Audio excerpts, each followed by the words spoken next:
கிறிஸ்துவுக்கு விரோதமாக எழும்பின யாருமே நம்மள நினைச்சு நிக்கல. ஆனா கிறிஸ்துவத்தில் மன்னிப்பு கேட்டு பெற்றுக்கொண்டவர்கள் சாதித்தார்கள். மன்னிப்பு கேட்டு பெற்றுக்கொண்டவர்கள் சாதித்தார்கள்.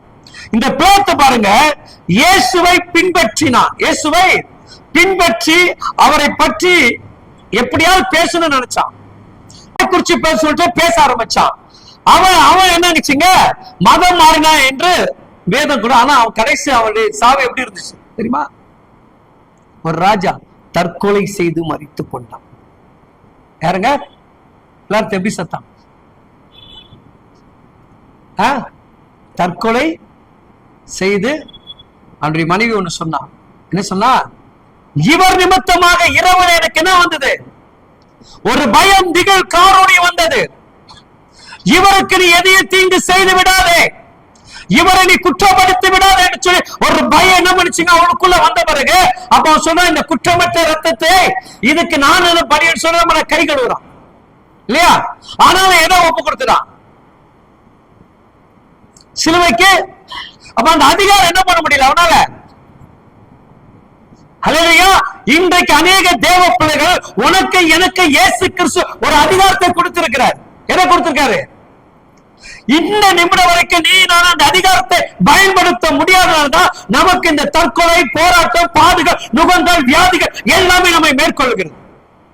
பிளாத்து நினைச்சா என்ன வேணா பண்ண அவனே சொல்றான் இல்லையா? அப்ப ஜனங்களை மீறி அவனால என்ன பண்ண முடியும்? இப்போ நம்ம பிரதமர் இருக்காருங்க, இருக்கிற அவன் தன்னுடைய பணியை சரியாக செய்யாத நிமித்தமாக அவனுடைய வாழ்வில் ஏற்பட்ட ஒரு பாடு. சொல்றது புரியுதுங்களா?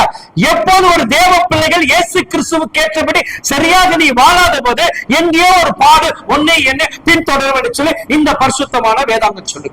இப்ப புரியுதா? ஒரு புரியுதா? இவன் யாரு? அதிகாரி உள்ளவன் தானே. அவனு சொல்ல, நான் நினைச்ச ஒருத்தனை விடுதலை பண்ண முடியும், ஒருத்தனை சிலுவையில் அறைய பண்ணிச்சா. அப்ப நீ பண்ணல எண்ணத்துக்குள்ள என்ன பண்ணிருக்கணும்? ஸ்ட்ராங்கா. அதான் தேவ பிள்ளைகள்.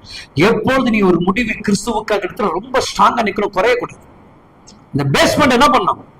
மிக ஆழமா இருக்கணும். அப்படி அவன் இருந்தவன் என்ன பண்ணாங்க? தற்கொலை செய்து மரித்து கொண்டான் இல்லையா? ஏத்திப்பா மகள், அவ பெயர் என்னங்க? நான் யாருங்க? உயிர் உள்ள பொருள். நான் யாரு? நீங்க யாரு? உயிர் உள்ள பொருள் இல்லையா? அப்ப இந்த உயிர் உள்ள பொருளுக்குள்ள எது சேரணும்? மெய் என்கின்ற ஜீவ வார்த்தை சேரணும் இல்லையா? அப்ப நடனமாடி ஒருத்தனை கொலை செய்தவள் அவள் சொகுசா வாழ்ந்திருப்பான் நம்ம நினைச்சா பைபிள் என்ன கிடையாது. அவனை எப்படி என்ன பண்ணலாம்?